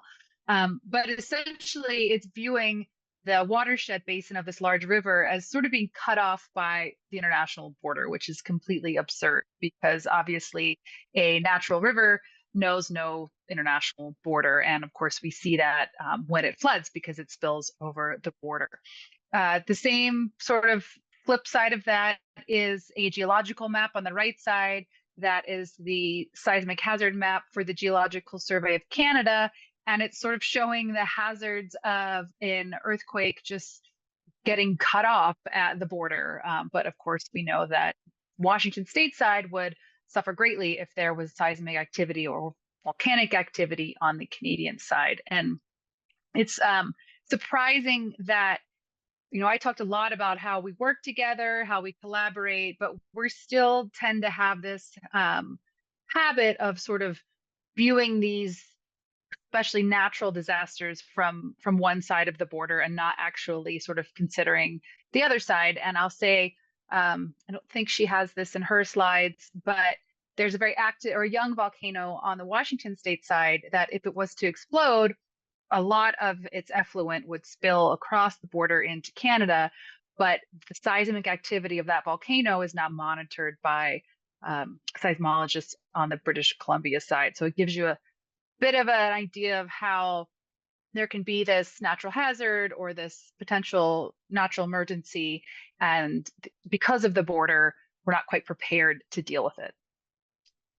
So the example of the Nooksack flood is sort of a really interesting transboundary management conundrum. So this is a river, the map on the right shows the true watershed, which crosses the international border. And it's a river that originates in the US in Washington state, not very far from where Natalie and I live. And 100 years or so ago, it used to flood kind of, you can see this little spur that went into this area of Abbotsford, which some of you are familiar with. It used to have a sort of a natural floodway that went up into this catchment up here across the border in British Columbia and Canada. But that whole area has since been filled in and is no longer sort of an overflow for floodwaters. So what happens now when the Nooksack River floods is it spills across the border, but it floods homes and floods a lot of agriculture and a lot of pasture land. And about almost 3 years ago now already, we had a massive flood event where the Nooksack River spilled its banks and crossed the border into Canada and flooded a massive amount of Canadian, this is a slightly better map here, of Canadian agricultural land. And the challenge here, this is another perspective that shows the river going to the sea, but you can see how much floodwater there was on either side of that main tributary. So the challenge around this river is that even though, and let me just actually back up, even though it originates in the US and it sort of follows this path, the only way to prevent it from going across the border into Canada would mean that there'd be less water sort of spilling out this formerly natural tributary and being forced downriver to the ocean. And so if you're forcing all that water downriver to the ocean, what happens? All of those communities along its path would have worse floodwaters. So the benefits of controlling the floodwaters would accrue to the Canadian side, but the cost would have to be borne on the US side. So that's sort of the conundrum. And these are some images from the flooding event. You can see how severe it was. This picture down here, there's a person trying to save one of their cows from flooding. Really, really a disaster. So we've worked there's been sort of a various group of stakeholders that have tried to work on how we might better approach this challenge, this cross-border challenge. And I think Natalie had in here, there is a brief available that was done in partnership with the Salish Sea Institute and the Border Policy Research Institute, where we had a faculty member do a research project exploring kind of how we've failed to govern this transboundary river system in the past and how we might better accommodate it in the future. And a lot of that is around including Indigenous nations in that conversation and looking more holistically, not just at sort of the technical solutions to flooding, but the social and the economic considerations as well. And the state and the province have come together since this large flooding event and tried to develop sort of this new renewed task force that's a binational state provincial partnership, bringing in a whole bunch of stakeholders and also including Indigenous nations in that conversation, because there's two nations that are in the flood path of this river. I don't know what success they've had. It's been, I haven't heard a whole lot. I don't know if Natalie has heard more than me, but I think the challenges remain the same. And these are a couple quotes around the flood hazard management plan, which says preventing all overflows is likely to not be politically feasible. So it could be done, but the politics of it are too challenging, again, because you'd have the benefits on one side of the border and you'd have the costs on the other side. And there was a very good article written about this that said the international border has left the Americans in the position to decide whether to consider a course of action that would help Canadians, but potentially harm more of their own constituents. So I'm confident that we live in a place where we will be able to come up with a solution to this very challenging problem, but that really remains to be seen. So I think what I will do, given that this is was the tail end of Natalie's presentation, is give you all maybe about 15 minutes to think through some of these questions. I'll also put them in the chat and I'll leave them up on the screen, and then just kind of call you back at quarter after and see if we can discuss some of these questions, if some of the topics that we've talked about have made you sort of perhaps think differently about some of the challenges you encounter where you live and work. And we can also create maybe 15 minutes when we come back just for open discussion or questions. If anybody has questions about border management during COVID, that's a topic that I'm very well versed in that I didn't speak to, but would be more than happy to. Be happy to speak a little bit more about the cargo pre-clearance challenges. There's a very specific example I could get into the works of if that is of interest as well. We can start to reconvene. I just had to take a quick break myself. If everybody is more or less back, I might actually preface the first question with a little more background. I sort of sped through the latter part of Natalie's slides, but this first question on how does economic and or environmental planning factor into border management where you live or work, I want to give a little bit of context on that one, because one thing I didn't mention is when we had that large flooding event of the Nooksack River on the US side, Canada also had some major flooding events around that same time on the Canadian side. And the result was a lot of transportation infrastructure that became unpassable and unusable, particularly for the movement of goods. And pretty quickly, Washington and BC and our respective federal agencies, Canada Border Services Agency and US Customs and Border Protection, were able to work together to allow trucks to actually route through Washington state, even if they weren't permitted to do so.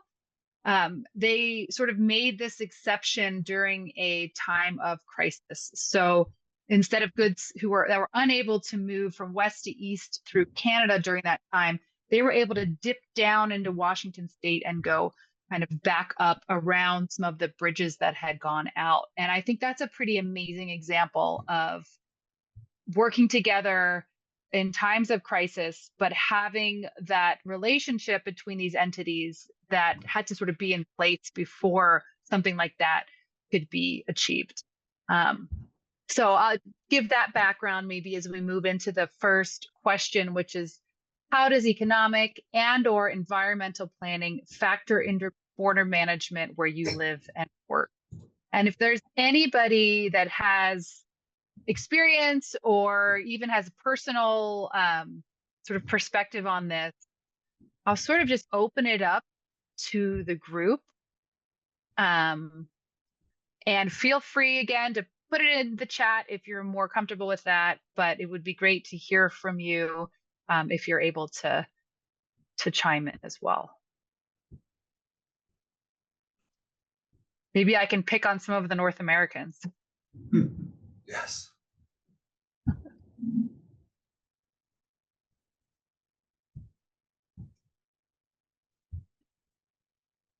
Well, I have a small example.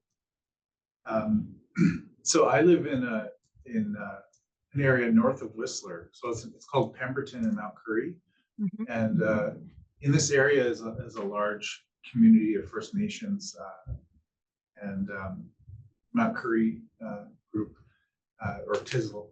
And there's a boundary of the reserve, and where I live is just close to that. And there's been a lot of concern recently about wildfires. And so the regional district and the Indigenous have come together, and on that boundary, done a lot of clearing of the forest, especially the underbrush and the fuel, to preemptively try to protect that area.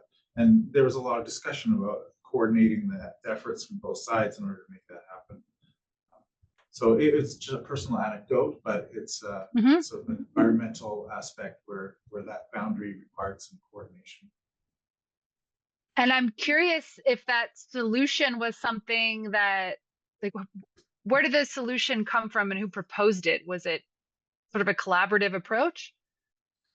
Last year we had a fire. Like, the geography is very steep valleys, and the wind is predominantly coming one direction. So you know that a fire, if it starts, will come down a valley, and it's very directional. And we had one in that valley a couple kilometers from where this region is. And so it was a scare, and that was the motivation. And that brought all parties to the table to do something about it over the fall and spring this year, so that if it were to happen in next year, we'd be prepared.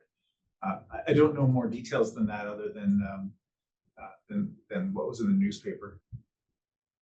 Yeah, interesting though. Good example. Yeah, the forest fire one is one that we're starting to see through that Cascadia Innovation Corridor effort. Actually, I think just last week they had a webinar that was looking holistically at the forecast for the forest fire season in BC and Washington state, rather than, just on either side. And also trying to learn from different management practices.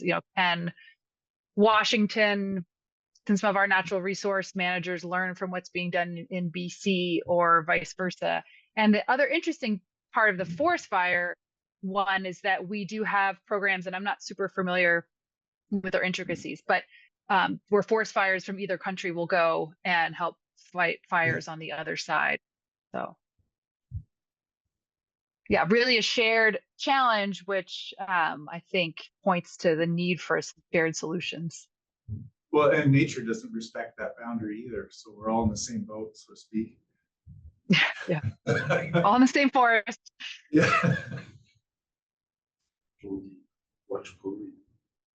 We have a situation in Brazil, very south of Brazil. This year, we have a great flood like you have here in the Cascadia region. And we need to change some customs procedures to adjust the situation to the great amount of donations that the countries that we have these borders, Argentina and Uruguay, they send us a great amount of goods, and we have to adjust procedures, to simplify procedures in a way that we never did before, because we have to adjust procedures like this very quickly and with a simplification level that we never had before. So it was a great nature incident that creates this start procedure, that these measures, the change in these measures in customs procedures. And has it then had other benefits as well? We are trying to measure yet, because this happened 2 months ago. Ah, okay. It's very recent. Yeah. Wow. So there's other ones that are maybe one other issue I'll point to that isn't quite as pressing in the Cascadia region, but in the Great Lakes region and in some other kind of cross-border watersheds, there's invasive, there's a term for them, but essentially aquatic invasive organisms. And once they get into the water, they just decimate the natural biology of these waterways. And so there's a lot of coordination around trying to control those aquatic invasive species from jumping across the border. So it sort of seems like when we have these pressing environmental challenges, if we're able to, we can come together and solve them. Okay, here's a comment from Faith. In Kenya, we share Lake Victoria with Uganda and Tanzania, which are all members of the East Africa community. One of the environmental concerns regarding the lake has been illegal fishing practices. There has been a multi-agency cooperation among the countries to curb illegal fishing involving fisheries departments, customs, and police. Yeah, great example of sort of this shared challenge that requires us to work with our neighboring countries and communities. And then Jafet writes, it does for us in Zimbabwe and somehow forces the bordering countries to form some sort of alliance. For example, the shared Victoria Falls, the Zambezi River, Kariba Dam. So in coming up with policies for border management, these issues will have to be considered. Yeah, great examples of those. Really good ones. Anybody else want to chime in on this one? We'll move the second question. Okay, I'll move on to that one. Do different stakeholders in your region communicate or collaborate with each other regarding border management? Which types of cross-border relationships are best suited to support new projects or respond to crises? And maybe I'll just sort of jump in there first and bring up again the organization called the International Mobility and Trade Corridor Program, which I mentioned earlier, which is this sort of consortium of a pretty wide array of stakeholders along the border. Some of them, the customs and immigration agencies, some of them like the duty-free stores that are located along the border, but also local leaders, transportation departments, police forces, etc. And I would love to know if anybody who's here with us today has something similar in their region where there's sort of a ongoing consortium of different border stakeholders who communicate on various aspects of not just border management, but also sort of what's happening along the border. Anybody else have any thoughts or experiences around I'll this just question? I'll just give you a comment. Even though my country, Sri Lanka, is an island, so we don't have the land borders at all, but we have this tentative bridge. Will be, I don't know when it will be built or when will be happening, but we have to like have plans to connect with India because we are in a very close proximity. So that's all I think we will be getting as a land border with a bridge. Mm-hmm. But anyway, when we see this trade, it's not much about the people, but the trade and the goods. Our country has become more of some kind of a hub or transit point for many countries between regions. So what we have seen is like it's has become some kind of a smuggling hub to do some kind of transiting goods between my countries. So the second question as this cross-border collaboration has become much more important for us, not only to the government, but also from the other private parties as well. I will just give you a very recent example, but it was like basically from government to government collaboration, which we have made because Sri Lanka has been using as a gold smuggling point for some kind of a decades, I would say, for ages, because there is a very, would say, strong policies in India that they can't like import a gold. So people has been trying to smuggle it through Sri Lanka to just to not to show that it's coming from like sometimes the Indians coming to Sri Lanka like they're the residents and they're taking it like their personal effects. So there was a very interesting story recently from Dubai. They were taking the most of the people were Sri Lankans, not the Indians, and they were taking gold from Dubai and they were like appearing to be traveling as normal passengers to Sri Lanka, but they were carriers of gold. And during the transit point, they were planning to hand it over to other passengers from India who is doing some domestic travels. We know this passengers mix in transit area. So the Indian government like figure it out and they have like blocked them through transiting, and they were holding the same gate and they were sent in by the next flight, which we have like huge detections because they are destined to Sri Lanka. We have all right to like arrest them because Sri Lanka also having policies of the gold, they can't carry more than they are like wearing. So we have to detect. That was an amazing collaboration with the government to government because we coordinated through and we identified they have changed the routes. So because it was used to be through Sri Lanka and it again has become like it's through India, just like a passenger. So it was quite interesting.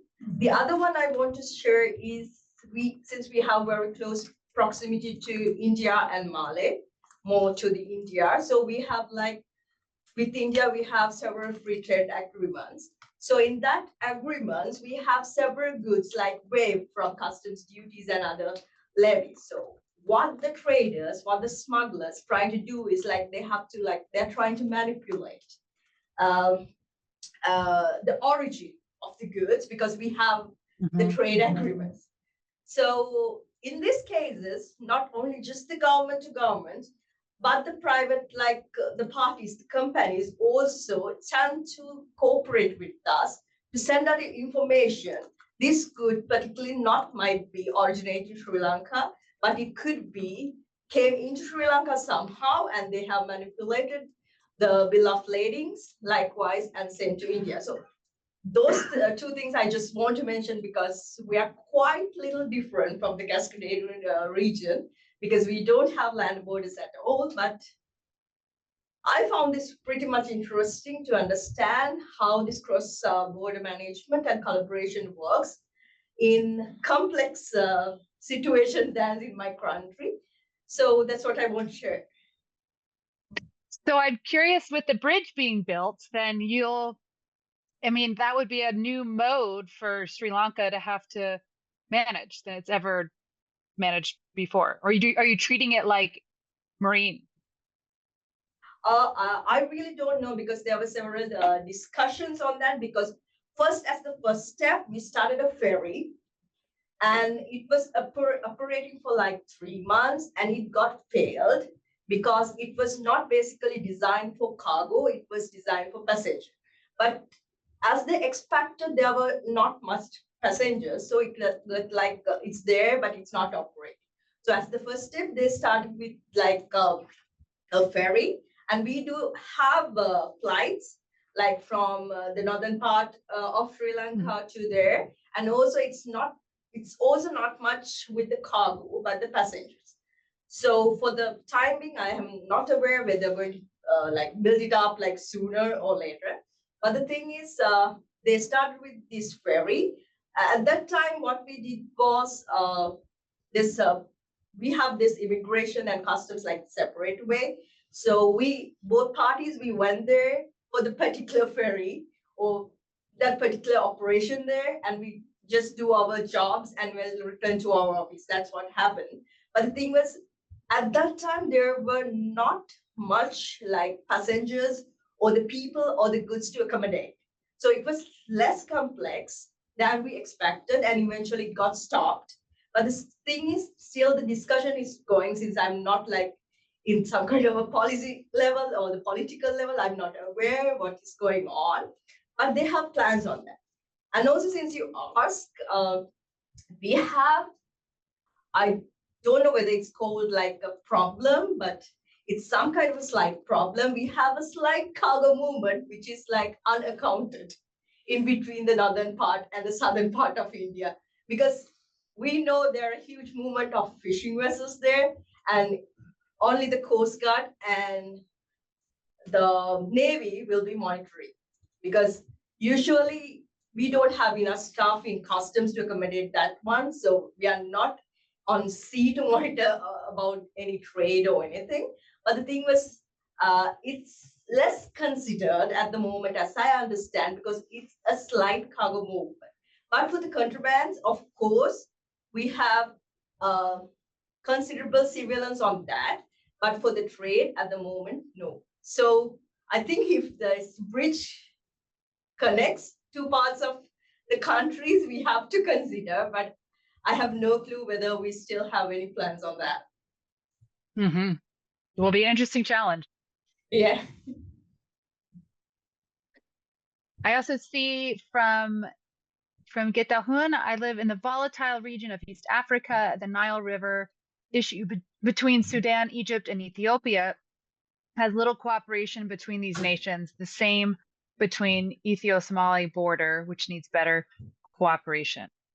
Yeah, I think this would be an interesting topic in and of itself to talk about for a while, of how do you develop models of cross-border collaboration or cooperation in these sort of volatile or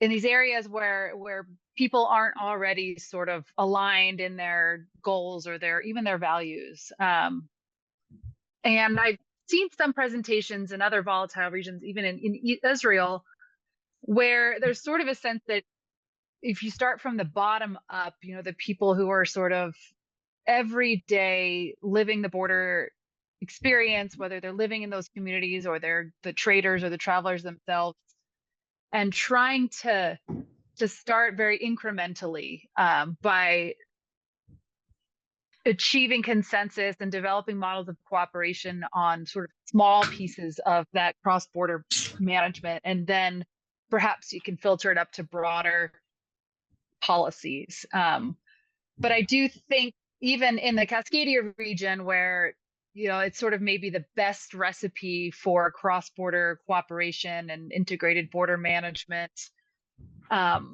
sort of starting on the ground is probably our greatest strength, and recognizing the desire to work together. Because I didn't so much mention this, but in other border regions along the Canada-US border, it doesn't necessarily work the same way. Some places like Michigan or New York, with their Canadian counterparts, there's sort of a territoriality, and there's a little bit of politics around, especially New York State, which is huge, not really having much interest in collaborating with Ontario on the other side. So there's a lot of instances where the cross-border collaboration doesn't work so well. And I think in Cascadia, there's so much alignment in values and culture and politics and kind of quality of life. Natalie wasn't able to give her full presentation on a lot of the kind of natural ecosystem aspects that we share, but there's so much alignment there that it's almost like a natural extension of that to work together across the border. But it certainly isn't like that across the Canada-US border necessarily. So I'll just wrap it up with a third question, and we'll finish probably about 10 or 15 minutes early. What aspects of cross-border management or cross-border challenges in Cascadia are most interesting or relevant to you? Natalie started to get into the Indigenous nation governance, which I think is a very interesting component. But I'm wondering if there isn't other pieces of what you learned today that just sort of struck you as something that you might take home when we're done. There is, I don't know if, again, Jean Perron knew exactly what he went through, but we've had conversations through network that Emmanuel's put together comparing the role of the private sector in promoting these models of cross-border cooperation and even collaboration that are, I think, somewhat unique when you have a corporation as huge as Microsoft who's saying, supporting this effort to work together across the border. It actually does make a difference, and it actually can influence not just public opinion on that, but also larger border policies and the potential for something like a cross-border high-speed rail network, which is a huge lift, but something that is being funded by both British Columbia and Washington State, and may actually happen eventually. But again, that's kind of, I think, a unique component, is that very strong private sector role when we don't have sort of the Detroit-Windsor auto manufacturing corridor. I think, Emmanuel, you had mentioned that earlier as well. So the private sector involvement is not necessarily related to trade, but related to sort of regional cohesiveness. Yeah, I would just add to what you said. I was going to say, my takeaway would be the fact that there is like, what I call it, industry mobility between both cities in the Cascadia area, because it's literally like one corporation maybe expanding, maybe from Seattle to Vancouver or the other way around. Because of the corporation in this area, they can maybe easily move around, whereas these are literally from one country to another country, which doesn't happen in some areas or in some countries.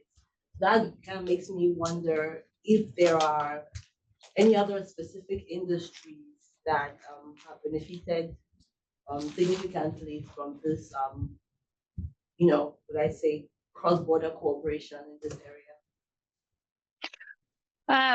Yeah, I mean, I think the tech sector has a pretty big spillover. So you have, it's thought of as sort of an ecosystem. So you might have people coming to work on all kinds of different aspects of technology. Another one, at least there's two more in our region. Biotech actually has benefited a lot from having there's strong cancer research centers on both sides of the border.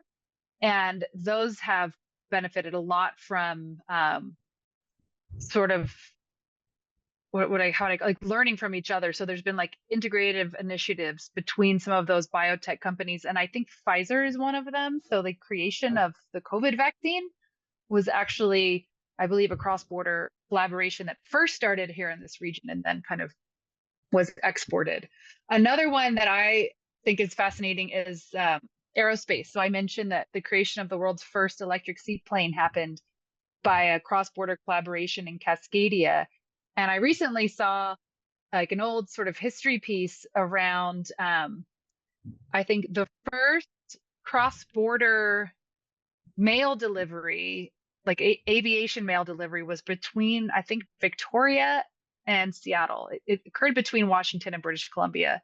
And part of the entire Boeing aviation company actually came out of that commercial aviation system between BC and Washington and kind of fed into this huge aerospace collaboration that continues to this day with the seaplane, electric seaplane, which was made by, I think, a electric motor from Boeing and then Harbor Air, which is Canadian-based aerospace industry.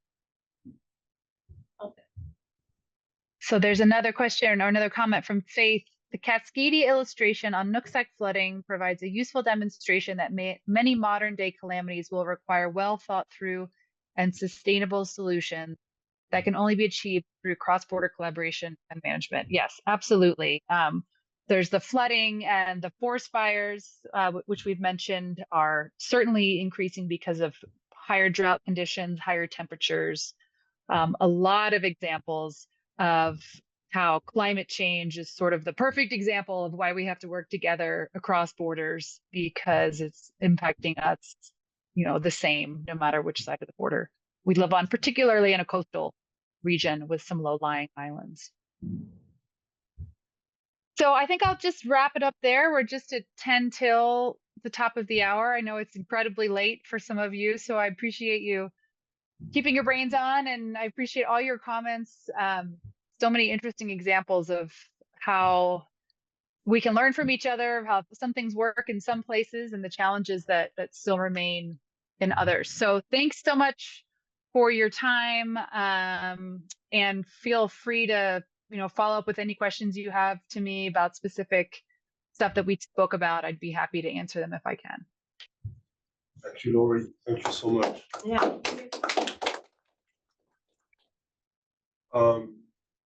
So we have an institute where we do the management of ecological regions, which is 3 days. It's offered not next week, I think, but the last week of July. Or is it the last week of July? No, it's not next week, but the week after. Where we actually look in greater details at watersheds across Canada, US, but we also look at the impact of climate change from a legal perspective and how Indigenous nations, in a way, contribute to some of the negotiations in different places in the world. And so that's also because, we have people who ask us to do this. The other thing I want to say, which is more related to today, you see that in the EU system, what Jean Perroni talked to us about this morning, as actually Laurie underscored a little bit, we're really discussing, in a way, how the state level has become aware of the necessity to have lower level governments involved. And the treaties that he talked about, the Franco-German treaty, the Italian-French treaty, and the Spanish-French treaty that he described, really has to do with regulating the local level negotiations. They basically organize the creation of these otherwise ad hoc, if you want, partnership that Laurie is discussing in North America, right? Which are basically either driven by a private sector actor or a network of private sector actors, along with government officials. And I think it's really important to realize that no one system is better, right? It's just that they are perfectly adapted to the need of the diet or the border that we're discussing, right? So the North American experience is led by private sector, whether we like it or not. It's the way it works. If you look back, just to give you an example, if you look back 150 years and you look at how come the automotive industry crossed Lake St. Clair in Ontario, Michigan, it was because Ford automakers, the Ford company corporation, wanted to be able to have access to the market into Canada. And originally, when you look at the infrastructures that existed there was very little. And then after 1902, when you see that expand, suddenly you've got, a bridge and a tunnel and so much more. And now you've got a second bridge, and you've got a bridge on the other side of Lake St. Clair, and then you've got the very large one in Windsor also, and then the second large one also in Windsor as well. So you see that all of this, even in North America, that's the way it's done. So it's really interesting to think about it this way, because it means that we have another lesson. What is the true lesson? If it's not just the structure, and I think Laurie talked about this, is that need to keep ways to communicate, right? I mean, Laurie really highlighted this quite well today. I think it's amazing that we are struggling with, in a way, being ahead of issues. But the only way that we can really deal with major environmental change, for instance, but also economic progress or innovation, is that there must be some form of communication going across the border. And so each place has to create its own forum in a way, whether it's organic and it comes out of, whatever communities is there, or whether it's institutionalized like in Europe. The European model is very much institutionalized and works a lot through regulatory systems. So they create laws, they create treaties, they create organizations. And Jean said it again this morning. He said, we need humans to have ideas, but once we have ideas, we need institutions to basically make them permanent, right? He told us this. But in North America, it's something that I've always found really interesting, is that there are ideas, and we don't have the same form of institutions, but we've got policies, we've got, the flexibility of interactions between the private sector and the public sector, and different forms of, in a way, leadership are emerging. So there is not a one model. It's that each place across the world, right? So the example that we had, for instance, online, I'm thinking about Lake Victoria, for instance, right? We have, I'm going back to Faith. Faith talks about, across Lake Victoria. How do you do this? Well, maybe we can collect 20 different examples across the world and find 20 different cases where the partnership will be different. But they'll work for each location.